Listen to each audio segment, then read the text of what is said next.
Hey, what's up guys? This is Anthony from Anthony's Customs, and for this video we are looking at the new Spider-Man Marvel Legends Space Venom Build-A-Figure Wave Silk figure, which is a character I'm not entirely familiar with, but I need to look it up because I really like the character design. I think she looks awesome, and I think Hasbro actually did a really good job with the figure.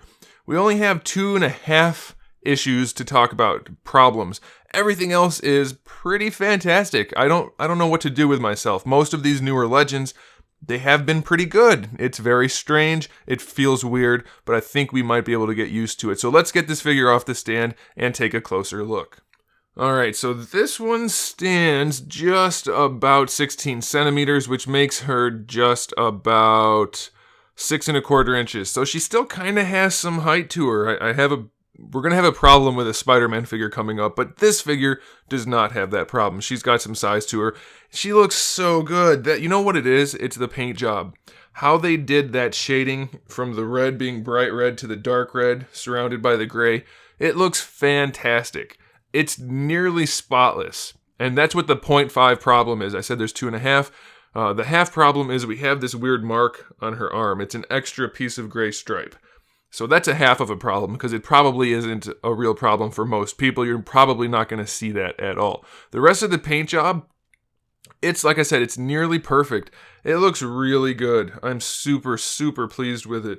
And even the face paint, it looks really clean. The eyebrows, the eyes look good. There's shading in the hair. We have the red on the fingers. Could be a little bit better, but it's not too bad. We have some more gray down here on the boots.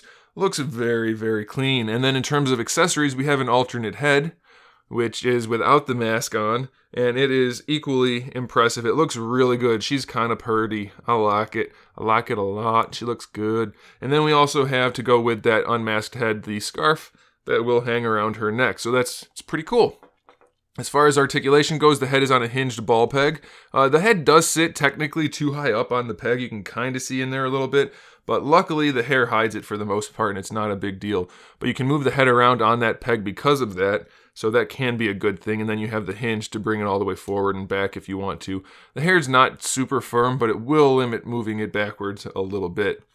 This hair is super soft, so don't worry about that. Shoulders, full range of motion all the way out to the side, perfectly horizontal, if not a little bit better. It'll rotate all the way around. No bicep swivel, but you get that down here in the elbow, which does give you 90 degrees, so that's pretty good. The wrists have a hinge and a swivel. Fortunately, no alternate hands, but still not too bad at all. The diaphragm joint on this figure leans pretty far back, which I like that, and the paint is continued all the way up, so that's awesome. Leans not as far forward. It's barely forward at all, which could be better, but it's not terrible. It leans side to side a little bit, and you do get your rotation out of it, so pretty good. Hips come almost all the way forward, so that's all right. I like that. It doesn't go too far back.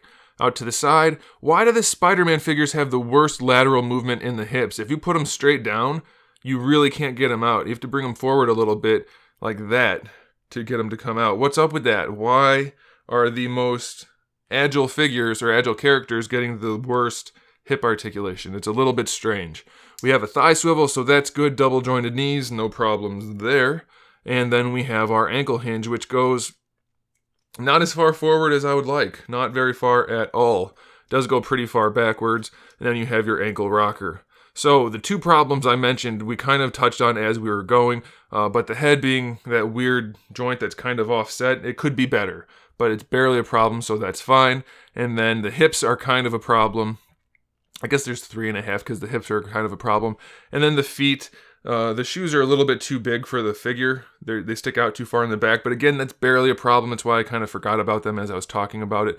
All of those problems are problems I can live with, and if I can live with it, I am damn sure you guys can live with it. So I think this is a really good figure, and I have to recommend it. It's so cool, and she looks great. The way they sculpted the hair, the way they painted the suit, the character design in general, it's all awesome. So pick it up. I definitely recommend it. There you go, guys. Thanks for watching. Make sure you subscribe to the channel. We have new videos every single day. Lots of stuff for you to watch. Video game stuff, TV stuff, movie stuff, action figure stuff, even more stuff than that. So make sure you subscribe. And in the meantime, keep collecting.